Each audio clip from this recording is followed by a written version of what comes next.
শাশুড়ি দীর্ঘ 4 বছর যাবৎ অসুস্থ ছিলেন। দীর্ঘ 4 বছর তার বৌমা হিসেবে সেবা যত্ন করার পর গত ডিসেম্বরে তিনি মারা গেছেন। মৃত্যুর আগে সবাইকে কত আহ্লাদ করে বলেছেন, আমার বৌমার মতো মেয়ে হয় না, লাখে একটা, আলহামদুলিল্লাহ আমিও খুশি। গত জুলাইয়ে আমার মা অ্যাক্সিডেন্ট করে পা ভেঙেছেন। বাবা বৃদ্ধ, চাষাগড়। আমি মাঝে মাঝে গিয়ে মায়ের সেবা যত্ন করি, খাবার দিয়ে আসি। আমার স্বামী আজ অবধি মাত্র 2 দিন দেখা করে এসেছেন। গতকাল উনি কিছুটা বিরক্তি নিয়ে বললেন, আমি নিজের সংসার ফেলে ঘন ঘন বাবার বাসায় যাই, এইটা ওনার পছন্দ না। প্রতিবার সে আমার মায়ের বাড়ি গেলেই এখন অবধি আমার মা বড় ডিম, তাজা মাছ, টাটকা সবজি, শত অভাবেও জামাইয়ের বাড়ি আমার মান রাখতে গরুর মাংসও খাওয়ান।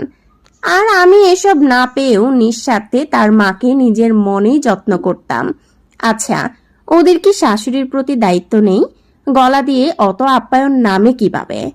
আসলেই আমাদের বাস্তব সমাজের এরকম চিত্র হাজারো রয়েছে, যারা কিনা নিজের মাকে সেবা যত্ন করলে অনেক খুশি, বউ নিজের ঘরে সব কাজ করলে সে অনেক খুশি থাকে, কিন্তু তার নিজের মা বাবার কোনো দায়িত্ব পালন করতে পারবে না, তার নিজের মা বাবাকে দেখাশোনা করতে পারবে না। বছরে দরকার হয় 1বার 2বার যাবে, কিন্তু ঘন ঘন কখনোই মা বাবার বাড়িতে যাওয়া যাবে না। আমাদের সমাজ ব্যবস্থায় এখনো অনেক পরিবার আছে, তাদের মন মানসিকতা আসলে এরকম। শাশুড়িকে সেবা যত্ন করলেও সে অনেক ভালো বউ, শ্বশুর শাশুড়িকে ভালোভাবে সবকিছু দিলে সে অনেক ভালো, মুখে তর্ক করলে এবং তাদেরকে সেবা যত্ন না করলেই হয়ে যায় মেয়েদের সকল দোষ। আচ্ছা, সেই সমাজের মানুষজন কি ছেলেদের এই দোষগুলো কখনোই দেখতে পারে না? ছেলেদের এই মানসিকভাবে যন্ত্রণা দেয়া বউদেরকে যে এত যন্ত্রণা দেয়, তারা কি এইসব দেখে না? তারা কি তখন মুখে তুলা লাগিয়ে থাকে? তারা কি বিবেক তখন গুছিয়ে রাখে? আমি এইটাই বুঝি না।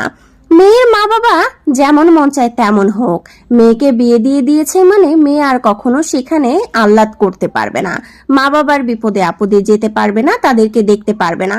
সে শ্বশুর বাড়িতে এসেছে মানে তার শ্বশুর শাশুড়ি তার নিজের মা বাবা। এখন তার জন্মদাতা মা বাবাকে ভুলে তার শ্বশুর শাশুড়িকেই নিজের মা বাবার চেয়েও বেশি আদর আপ্যায়ন সেবা যত্ন করে তাকে সারা জীবন এখানেই থেকে যেতে হবে। আদৌ কি এই নিয়মটা আমাদের ইসলামিক ভাবে রয়েছে বা আমাদের সমাজ ব্যবস্থা থেকে কখনো মুছবে না? এটাই কি মেয়ে যদি তার শ্বশুর শাশুড়িকে এত বেশি যত্ন করতে পারে, ছেলে কেন তার শ্বশুর শাশুড়ির একটু খোঁজ নিতে পারে না? অন্তত তার নিজের বউকে দিয়েও তো তার মা বাবার অনেকটা যত্ন করানো যায়, তাই না? নিজে খোঁজ না নিলেও অন্তত তাদের মেয়েকে একটু সুযোগ দেওয়া উচিত, তাদের মা বাবাকে যত্ন করা, বিপদে আপদে সবসময় পাশে থাকা। আদৌ এই জিনিসগুলো কেন সমাজ ব্যবস্থায় এখনো হচ্ছে না?